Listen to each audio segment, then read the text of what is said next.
Coming to you live from ACC Recording Studios. Nah, I'm just kidding. I'm in my kitchen and recording a video here to talk about Chapter 7, which is going to cover flip-flops. Previously, when we were working with our logic circuits, those are called combinational logic circuits, and they used the AND, OR, and NOT gates, and those are the building blocks of those. Today we're going to be talking about sequential logic circuits. The building blocks of sequential logic circuits are flip-flops. Now, flip-flops are actually constructed of logic gates, but because they're wired together to respond to sequencing, we're going to call them sequential logic circuits. On page 237 of your book, we actually have two NAND gates tied together. The input of one of our NAND gates we're going to call S or set. The other input of that NAND gate is going to be tied to the output of a second NAND gate. And that second NAND gate is going to be our reset input. And the way those two are tied together there, they're dependent on each other in a way that actually latches the input when both of those signals are high. So this circuit's going to be active low.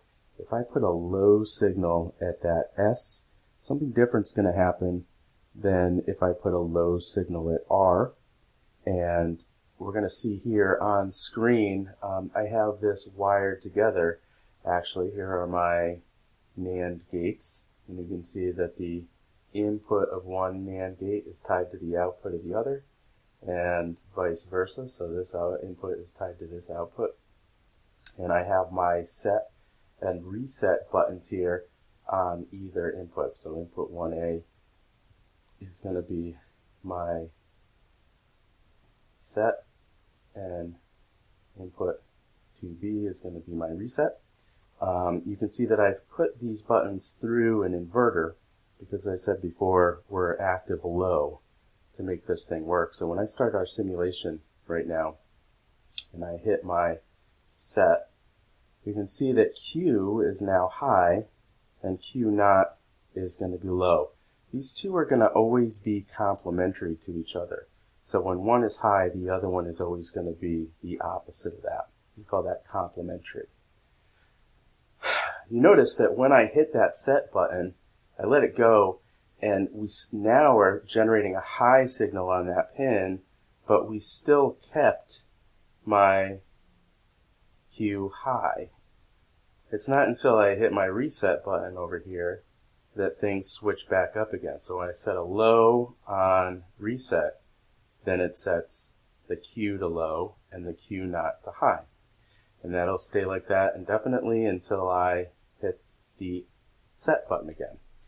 I can hit the set button multiple times, and that never changes the state because it's the low signal that changes it to this Q high state, as you can see from our truth table. When S is low, Q is going to be high and Q naught will be low. And then when they're both high, set and reset are high, then that's going to be our hold situation, where it'll maintain the state that it was previously. So as many times as I press this button, nothing's going to change because we're just bouncing between this hold state and this set state. It's not until I hit reset that we change that the R is the reset's going to be low, the set will be high, and then we'll make Q low and Q naught high. So there's one more state here to discuss. That state we're going to call prohibited. It's prohibited because it's never a state we want this chip to be in. We don't want to have S low and R low at the same time, because that would mess up our Q naught situation. Both of these being low would create a Q and a Q naught both at 1, and in a logic circuit or in a sequential logic circuit, that would create an error. Sometimes it would try to set it 1 and 0 depending on which signal got there first.